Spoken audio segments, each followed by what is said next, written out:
WMDT 47 News, live at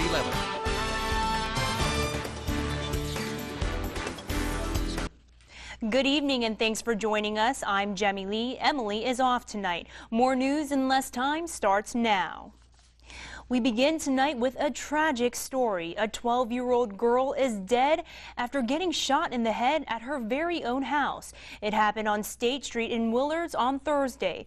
Wicomico County Sheriff Mike Lewis says the preliminary investigation indicates the shooting was accidental. A rifle was taken as evidence, and police say there was no reason to believe the gun was illegally owned. An investigation is ongoing. And now to Cambridge, where police have arrested a man who allegedly attacked an officer from behind. 24-year-old Ryan Dion Johnson allegedly came at the officer with a handgun last Thursday while the officer was awaiting a tow truck for a DUI arrest. Johnson now faces attempted first and second-degree murder charges and first-degree assault. And now it's time for Fugitive Friday. These individuals are presumed innocent until proven guilty by a court of law. Crisfield police are searching for Daryl Bowen. He's wanted on DWI charges. If you know of his whereabouts, call 410-968-1323. Crisfield police are also on the hunt for Gregory Tenoy tonight. He's wanted on sexual assault charges. If you know where he is, call police. Again, that number is 410-968-1323. And Timothy Whalen Jr. is wanted in Princess Anne on failure to appear for bad checks and theft scheme charges. Call Princess Anne police at 410-651-1822 if you've seen him.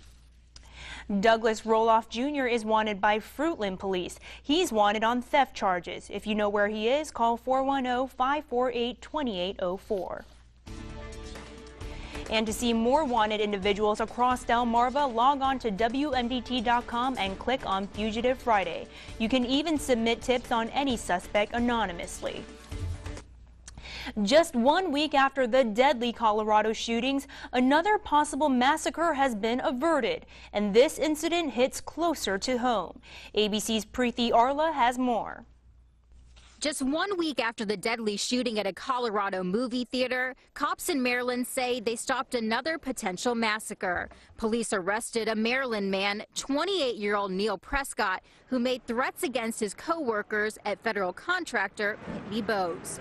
He said, I'm a joker, and I'm going to load my guns and blow everyone up. It was acknowledged by this individual that they didn't think it was a good idea to be saying these things. They were saying them anyways. Authorities say the company was firing Prescott, and he made those threats to a supervisor on July 23rd. Police received a call on the 25th. Their investigation led them to Prescott's apartment, and that visit raised more red flags. The individual was wearing a T-shirt that said, "Guns don't kill people, I do." A combination of the shirt and the threats led police to get an emergency search warrant. They arrested Prescott Thursday night. When police went into his home, they found 25 weapons, including a semi-automatic assault rifle and thousands of rounds of ammunition. It's very scary. You never know who your neighbors are, apparently. In light of the Colorado shooting, which left 12 dead and dozens more wounded, authorities say every threat has to be taken seriously. We think a violent episode was avoided.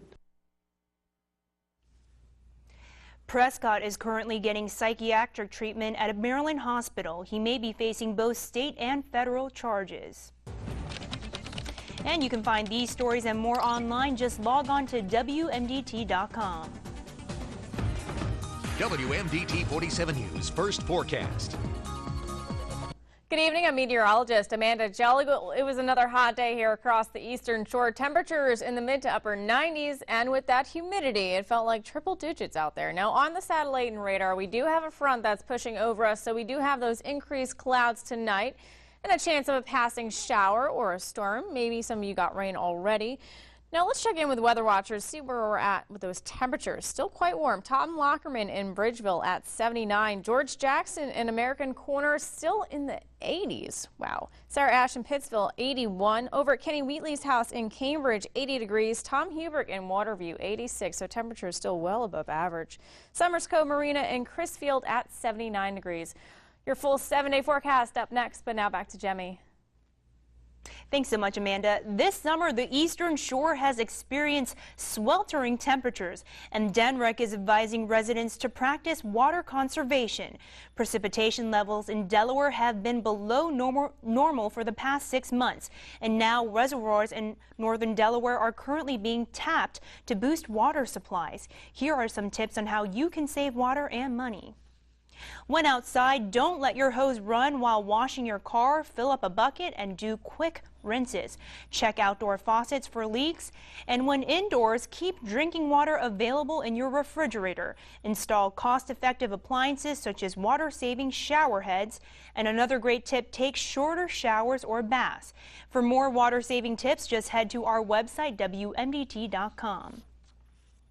And because of the heat, Dorchester County is still under an open-air burning ban. The dry heat can turn any small spark into a big problem. The ban includes campfires, bonfires, and leaf, grass, or trash burning. But don't worry, outdoor grilling is still allowed.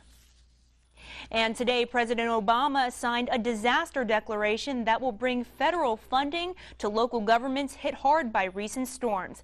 Declarations are often made quickly after disasters happen, but FEMA says they can be made later after further damage assessments. Storms that ripped through the mid-Atlantic on June 29th killed dozens and left millions without power. Here's a look at the stories making national headlines tonight.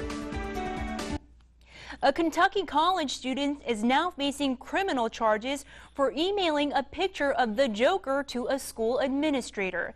This email is being taken seriously considering last week's Colorado movie theater shooting. The University of Kentucky says Stephen Kennedy filed a complaint against Administrator Terry Allen. When that complaint was investigated and dismissed, prosecutors say Kennedy emailed Allen a picture of the Joker. Thursday, the student was charged with terroristic threatening. A teen who was wounded during last week's theater shooting is now home. Family and friends of Bonnie Kate Pusho eagerly awaited her return yesterday at a Baton Rouge hospital. Pusho was shot in the leg and had 3 surgeries in Colorado. And now that she's been reunited with her family, she'll continue treatment near home. After weeks of anticipation, the Summer Olympics are here and the Olympic flame is lit. Alex Stone has more. The Summer Olympic Games kicked off here in London this evening with a 3-hour stadium extravaganza. The Parade of Nations featured over 10,000 athletes taking part in the games, among them Americans, diver Abby Johnston and boxer Jamel Herring. I still am like, is this real? Like, am I really here? I'm really excited just to see the performance.